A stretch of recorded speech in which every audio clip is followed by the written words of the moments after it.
Greetings from London. This is Maryum Sharif, and welcome to the special edition for International Women's Day Health episode. So, we are talking about hormones and gut health. I think these two kind of pop up in the conversation in this last few months that I've heard with ladies. And I just thought, let me get on this wonderful dietitian and nutritionist that was featured by Jason Silva. And he's an amazing person himself. And I was like, when I looked at Cilla's IG, I was like, I love this woman. She's amazing. She's such a pure soul. And I was like, she's the one who's going to help us with hormones. So welcome my next guest, and that's Csillia Olvedy. Have I pronounced Hi. it right? Perfect.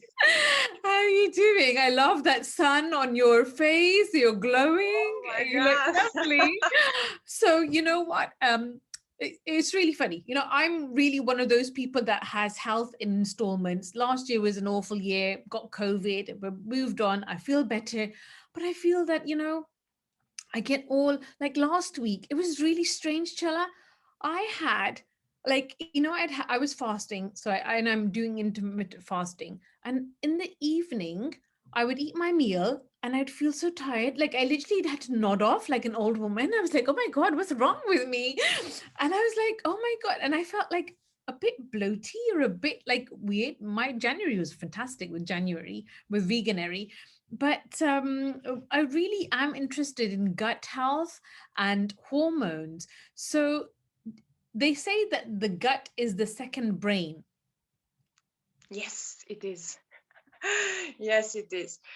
The gut microbiome is the central point of our immune system. This is for sure. And for those of you who don't know what the gut microbiome is everything from your mouth to your colon, and from the entry to the exit, let's say, Right. and all the bits in between, like your stomach, your small intestine, your large intestine, all the bacteria, viruses, and fungi, and they are like trillions. So we can say that we are more bacteria than humans. Crazy, but we can say, and this ecosystem of microbes in our gut is as diverse as the Amazon rainforest, we can say. Wow. Because thousands of species with different functions, and our health is incredibly and directly dependent upon the function and the vibrancy of the gut microbiome. Okay, so how do we fix it and how do we get it better? Because you said immune system, and I think that's one thing that is one of the key words of last year and this year. Since COVID's been going on, we want to build our immune system. So what would you do? What would you say? How do we build that then? Well, there are a few things that pretty much universal and can be applied for everyone. Right. So the first one would be, let's say, avoid processed food as a first and very important point to say. Avoid processed food, or just eat them as a treat, but not every day, because that's gonna have a huge impact on your gut microbiome for sure. Also avoid artificial sweeteners as much as you can. Yes. So that sugar is really poison. Is it poison? Oh, yes. It's white poison. If you ask me, yeah. It's white poison. And we can, as much as we can, do not eat that thing. Okay. Stay away from sugar, everybody. Yes. Can we substitute sugar then for something else? Because I use honey. Is there anything else that we can substitute if we do have a sweet tooth like myself? Is there something else that we can use? I personally use stevia. Okay, all right. When I do need, or I also use honey, yeah. Raw honey, very good. But I don't really use very much. I don't feel like in need for sweetness. I use also banana if I need something for. I need something sugary or. Yeah. Also very important to eat largely plants. Right. and which is very universal, and largely whole foods, natural foods, organic foods, which gonna nourish our whole body, because um, Is there food the that the gut likes, especially? Like, is there something that we need to feed our gut? Like you said, if that's the main thing that we have, is there something that we need to feed the gut? yes, of course, we need to feed our gut with fermented foods, with nuts and seeds, probiotics, and also prebiotics, are very important. When it comes about the gut microbiome, it's very interesting, because it really helps also with producing certain vitamins and certain hormones. It can also help um, to support us to not get obese or diabetes, or even in osteoporosis. Oh, right. And why they say it's the second brain, because 90% of the neurotransmitters, like serotonin, which is the nature's antidepressant, it's produced in our gut, like 90%, and only 10% is produced in our on our brain. And but the vagus nerve, which is linked with our brain, it helps and sends signals in both sizes.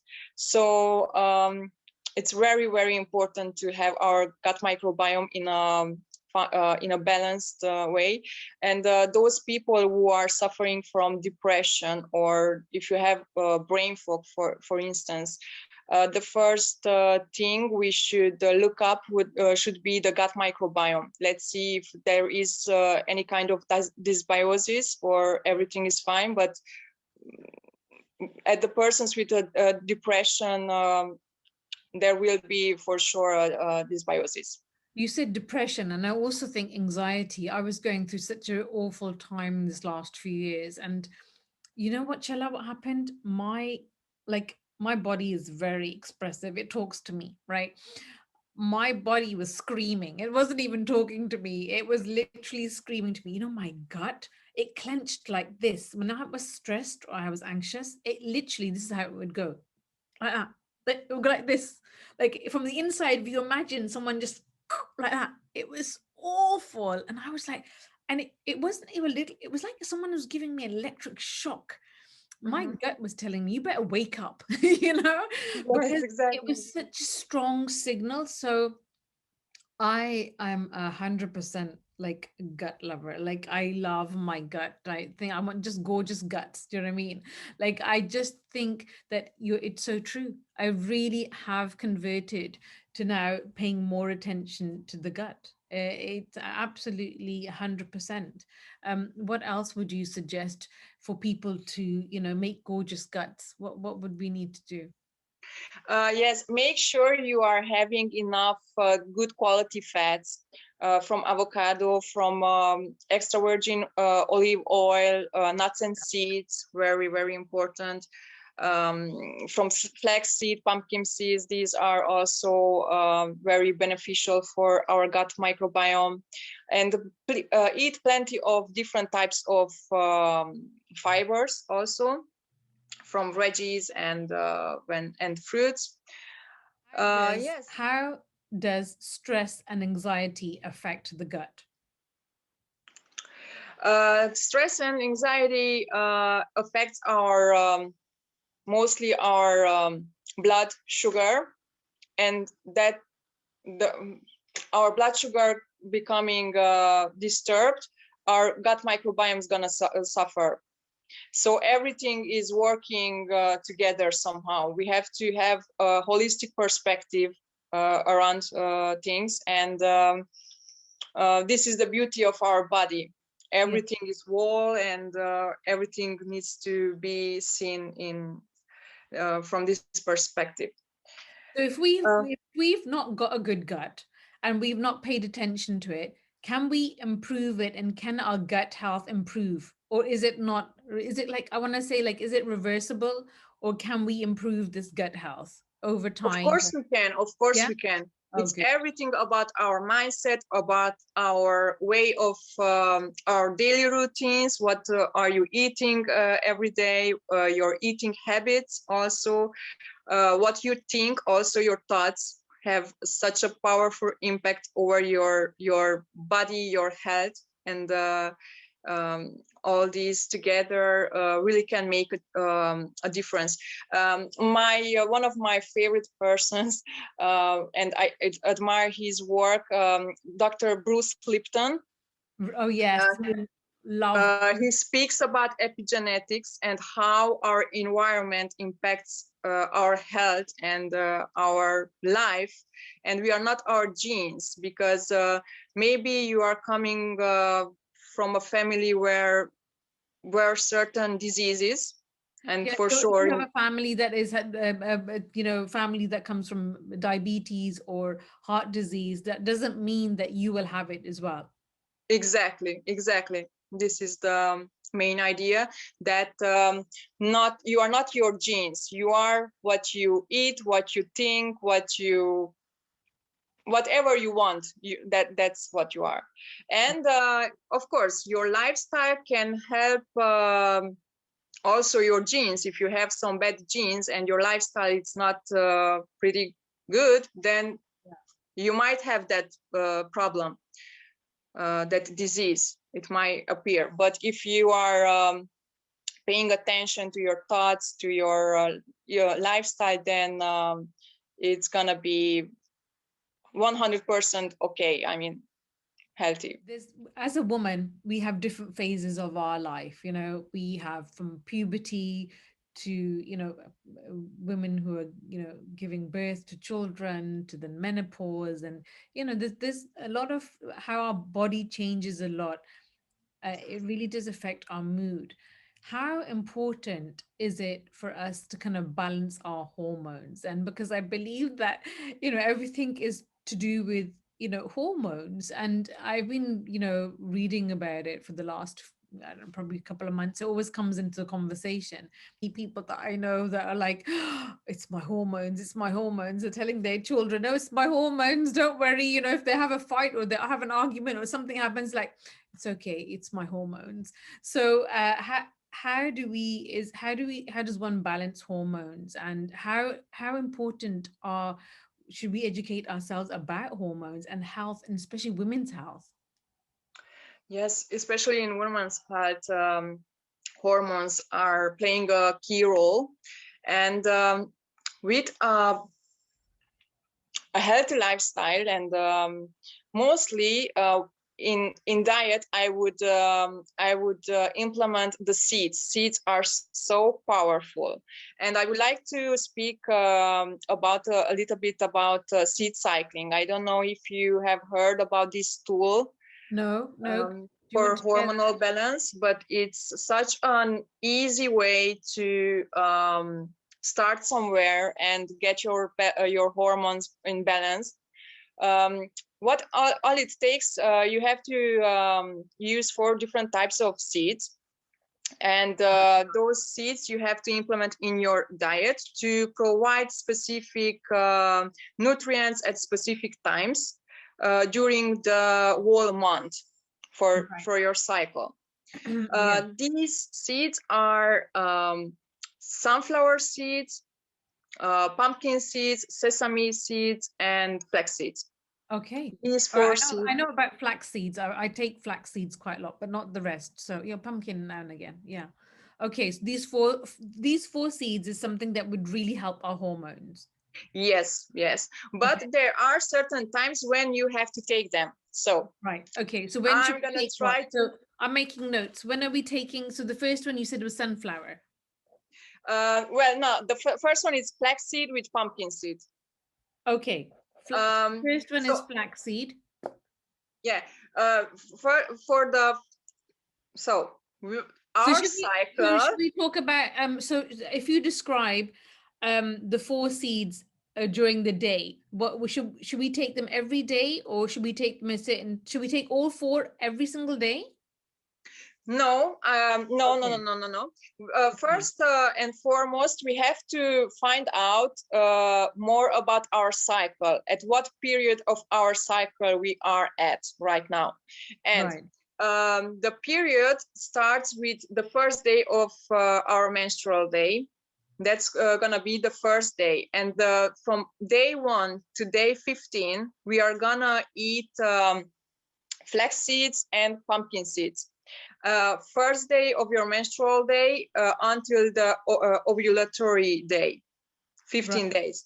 This is the first part of your cycle. And the second part of your cycle, you're gonna eat the sesame and the sunflower seeds. Sesame and sunflower. Okay. This SM. means from day, let's say from day 15 until day 28, 30, 32. It depends on every person how long Until their cycle the is. day that they start their period again. Yeah. Yes, exactly, Oh, exactly, exactly. okay.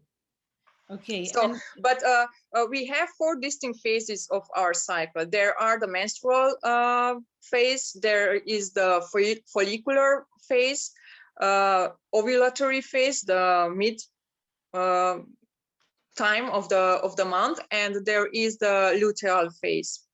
right. And these four distinct phases we are gonna separate to two main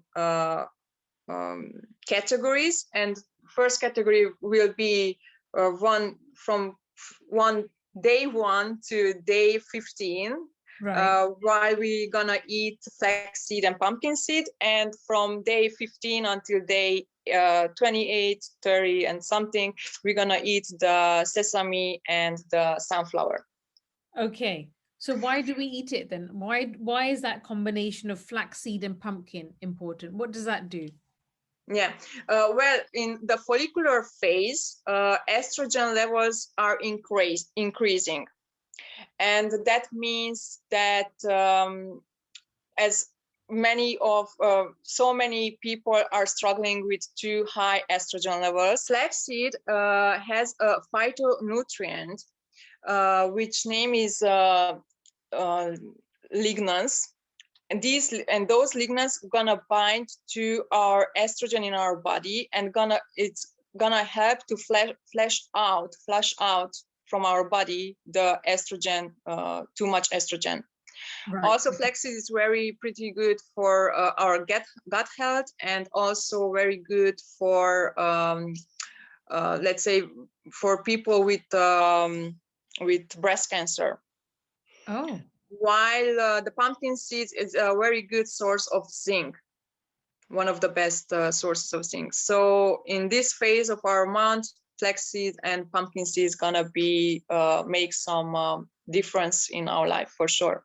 oh, wonderful. Does it help with that kind of cramps and stuff? Because I've actually got really bad cramps and periods. And does that help? Is it, do these seeds help during people who have really bad kind of cramps and, you know, Yes, this tool, it's pretty amazing for everyone who is dealing with severe PMS. It's gonna help to rebalance your hormones for sure.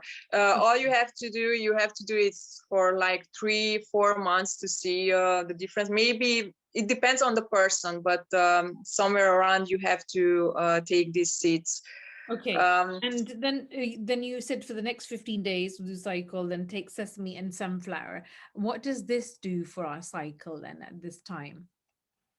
At this time, progesterone levels are higher, and these seeds gonna help us to rebalance also that part.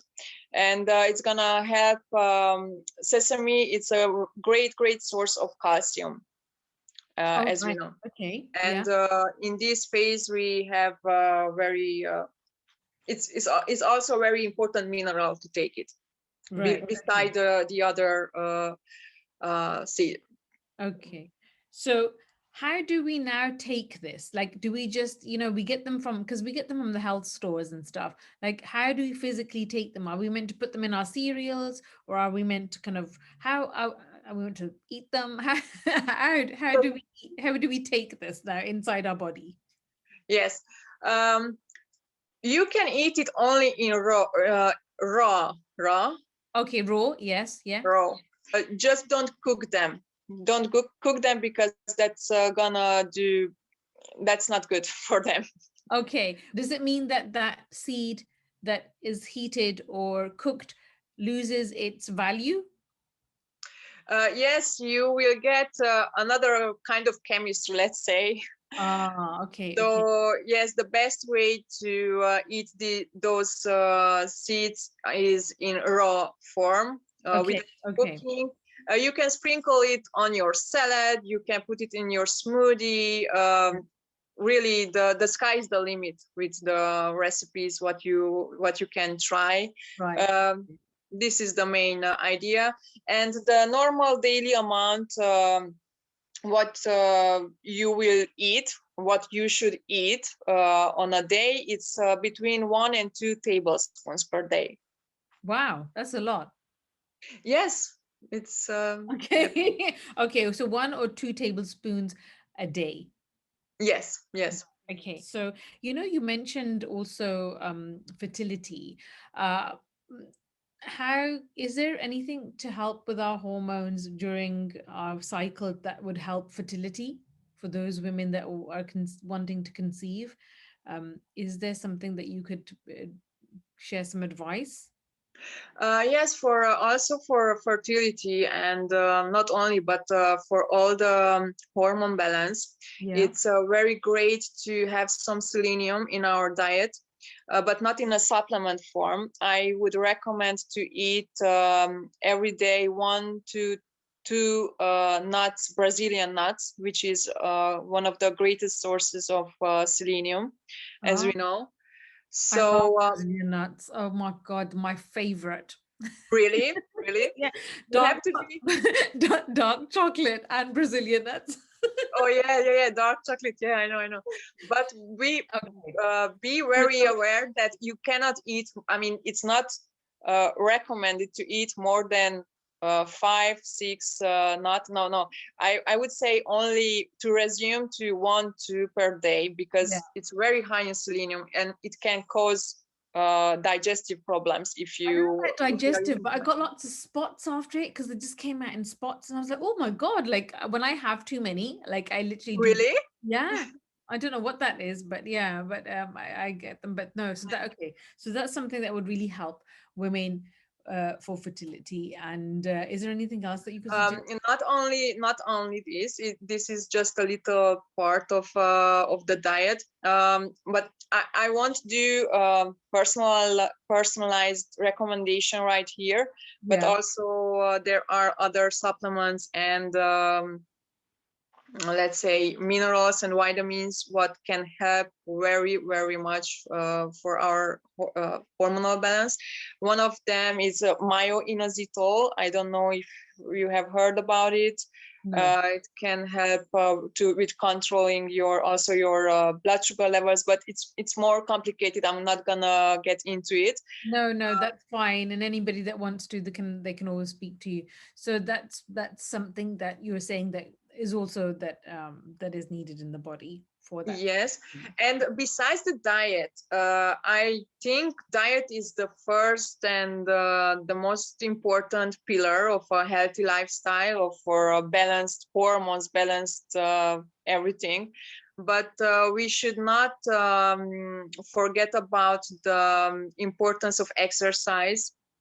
Yeah. I'm not telling you have to go every day for a running, but even if you are going just for a little walk, like 20 minutes every day, it's Yeah, gonna make a huge difference in your absolutely. health. It really Uh, does. Also, I think we have to address to stress management, because nowadays there are uncertain times. We really have to find a way to get more in balanced in also in our way of thinking Yeah. during this whole situation. Also very important, good quality sleep, because if we Yeah. are not sleeping well, our gut microbiome gonna suffer, our hormones gonna suffer, and we are gonna suffer. Right. I've noticed actually for the last week that I've started to go out for a walk that I am sleeping a little bit better because I couldn't sleep at all last month. And I was like, what's going on? What's wrong? And it's literally because I'm not moving my body as much. And now I'm going out for a walk for about an hour and I absolutely love it. So I'm I'm definitely going to encourage everybody to start moving and going out because I think it really, how do you think that helps? And how does walking help in our nutrition and health? Well, a little bit of moving or even running can, I don't know if you realized, but me, if I have a, let's say I have a problem one day with some problems in my head, wherever, and when I go for a run, after running, or I find a solution to the problem, or that problem it doesn't exist anymore. Right. Or it doesn't feel somehow that big. I Yeah. somehow I see in a different way everything. Like it's Right. like the sun is up and everything is fine, you know. And this is because also what we were spoken before about the natural antidepressant like serotonin is produced in our gut and in our brain, and these neurotransmitters are produced much more after a movement, after an exercise. Right. So Right. this Yeah. is the main health That's why they benefits of. make you feel, yeah, that's why that, you feel good after you've had a walk. Or, I pushed myself, I think 2 weeks ago, I did go out for a little bit and I felt so much better. So I know for myself and my kind of my mood and my health that I have to go out for a walk every day. I have to go out and just walk it out. And like you said just now, I had something going on my mind and I got stuck in something and I couldn't think. I was overthinking it. When I went out for a walk, I started to relax and start to think better. Yeah, I it's got- really a great game changer. I mean, it's something that if you're not making exercise, you don't know what you are escaping from your life. I mean, it's Yeah, unbelievable. definitely. And also very important to get balanced optimization of cognitive health, of cognitive mental activity. So how can we promote that then? Well, what I'm doing right now, even just a little thing like trying a new recipe, you know, just Right. trying something new in your life can help to optimize your mental activity.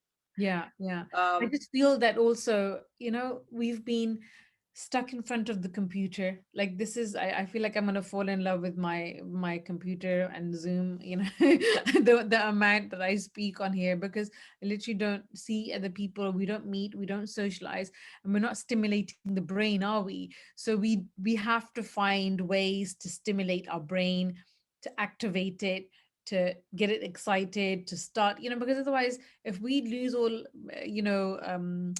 how to process, like even for my creative process, I think I had to move, I had to go for a walk for me to start get the brain working as well. So how else can we encourage brain activity, cognitive thinking? uh, uh, Again, exercise first and foremost, diet, and because all these things are working together, you know. And for cognitive health and activity, I would recommend also reading, but let's say just start a new thing. For me, for example, I started to learn to play the piano. Ah, Oh my fantastic. God, it I is That's on my mission as well to learn the so bad. piano. I Yeah, mean, yeah. I'm trying to do my best, but I feel like my brain is working. Other part of my brain are working. I guess they never was working before, or I don't know. But it's such a great feeling to try something new, what you have never done, you Yeah, know. And you feel really tired after that, for yeah, sure. But that healthy tiredness, yeah. it's so amazing, so amazing. Yeah, so encourage everybody to do something that get out their comfort zone and try and Exactly. That's the do word. Yeah. something, yeah, to do something that they haven't done before and to really challenge their brains. because it's really hard, isn't it, to stand, sit in front of Netflix and just like, like you said, just I feel there's one thing that is to be real, to be going into our consciously living, it's one thing. I think even with eating, even with the words that you say, the conversations that you have, to pay real attention to what you're actually not just absorbing, but what are you actually speaking, because I think that really shapes your mood and your health every single day. Every single day, every single cell.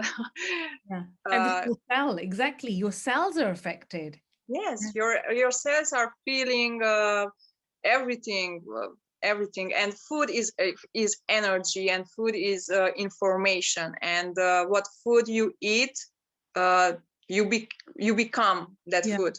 You But know. what do you think about words, though? Do you not think that the words we speak, like my mom loves her plants, she speaks to her plants in a loving way. She says hello to them, she greets them, she speaks to them. Do you not think that we are like plants and we need to have good words to say? I always feel like I always say this, that how we treat ourselves, how we speak to ourselves, how we talk to others, the words that we're continuously using, the conversations that we're having, it really affects our health.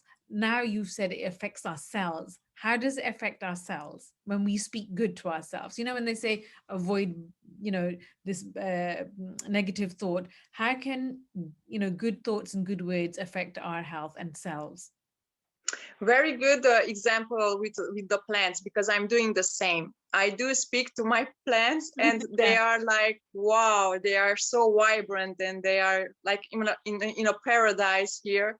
Yeah. Because they do feel our energies and how we are speaking to them. And this applies with also with the humans, with animals, with everything.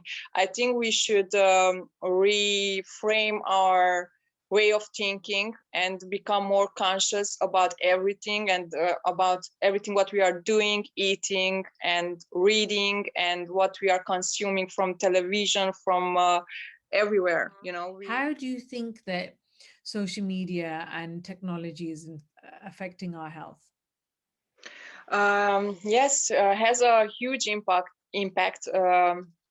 Social media has a huge impact on our health. And I think one way to find here also the balance, because everything is about balance. And here also in social media, in a balanced way, it's good for us. But the problem comes when we are staying days, hours and hours on our phone. That's a problem. Here, Can we I avoid think. that then? Because everything that we're doing, because we can't go out, like even for myself, I'm having to speak on Zoom, I'm having to have these meetings, I'm having to have these conversations on the phone. And sometimes I just get, I find myself actually, Chella, that I was watching TV and still on my phone. And I never do that. But constantly, my mother said, "Are you watching TV or are you on the phone?" And I was like, "No, no, no, I'm watching the TV." Like, and she Both was like, of them. why are you on the phone?" Because we can't continuously have to be stimulated, right? Because we're like, we want to catch up, we want to do this. And I was like, I've stopped doing that. She addressed that to me, but I didn't realize I was doing that. Sometimes we don't realize what we're doing until someone points it out and says, "That, what are you doing that for?" And he was saying, "Oh, what? Actually, I didn't realize it." Sometimes you don't realize what you're doing, and all of a sudden you think, "Oh, that's what I was doing." Exactly, exactly. I think a very good tool would be here to have some routines in our days, our morning routine, our night routine, and those routines. For I try in the morning, first thing in the morning, to not put my hands on my phone. I try to keep my phone away for like 2 hours, 2-3 hours after I woke up, because I want to do my daily routine, my morning routine, let's say, where I meditate, I have a healthy breakfast, and all the things I have to do, and then I put my hands on my phone, social media, work, everything.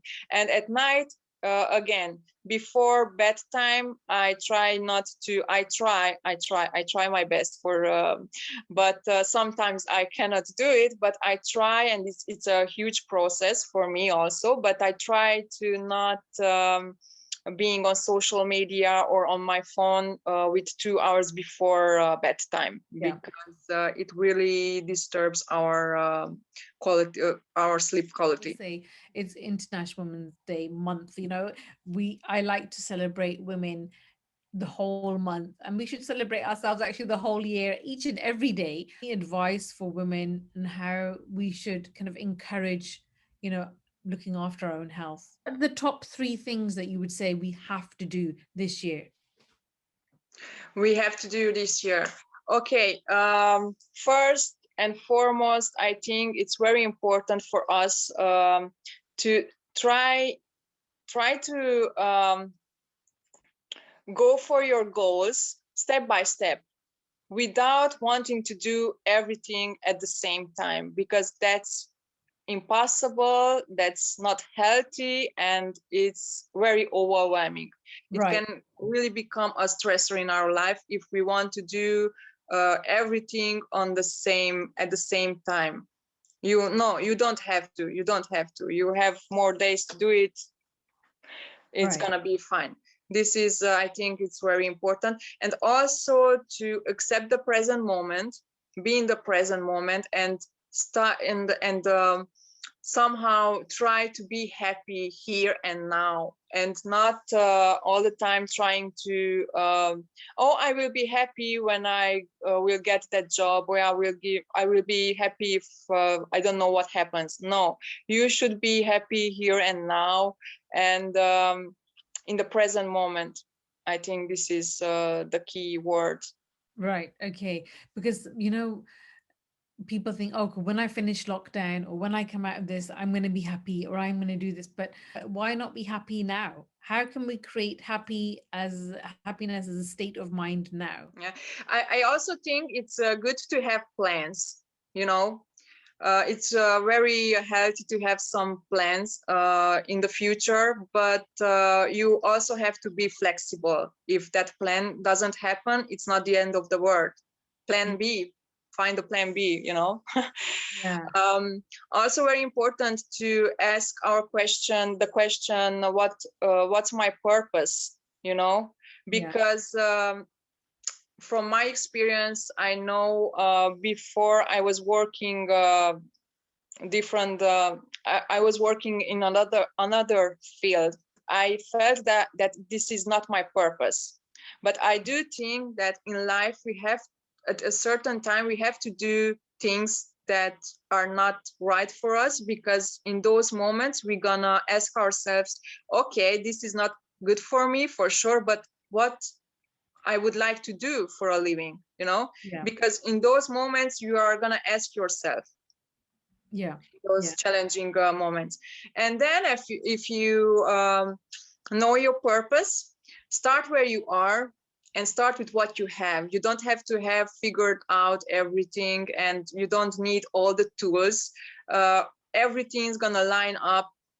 You just have to start it. The universe is gonna help you. I'm sure about it.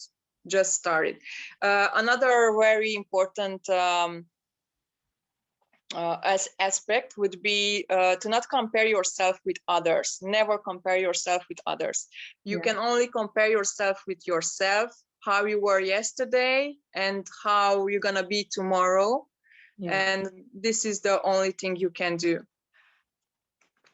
I think these 3 are very important. And also gratitude. Gratitude is something what I try to apply in my everyday routine. Before bedtime, I try to write down 3 things what I'm grateful for. And it's so powerful and so powerful. Writing down, journaling also a little bit maybe. These are some great tools what can help. And what have you learned about yourself in this last year? Oh my God. Oh, wow. That's such a great question. I think I have learned so many. But one thing for sure, I have learned to acceptance, accept what it is, because I had some really big plans also, but with this whole situation, like nothing happened. So I tried to find different ways to find my creativity, acceptance. It's the word for me for this year, for sure. And also personal development, I guess. Right. So time to kind of, when you know things can't change or you can't change them, learning how to deal with them. Yeah, I mean, let's be honest, what is certain nowadays? Nothing certain. The only things are certain are the things you can control, and those are your lifestyle, your eating habits, your the people you choose to spend time with, because that's also very important. All the relationships in your life, friendships, relationships, and all these. Your thoughts, you can be aware of your thoughts, and also how you gonna show up in this world, and how you gonna respond to the external world. How do you respond to the stress? But Csilla, it was so wonderful to kind of catch up with you today. I hope this helps ladies, and if they need any more information, they know where to go. I will put all your details below. Thank you so much for joining us for a special episode for the International Women Series. Thank you so much. Thank you for having me. Have a great day. And you. Thank you so much. Take care. Take care. Bye. Bye.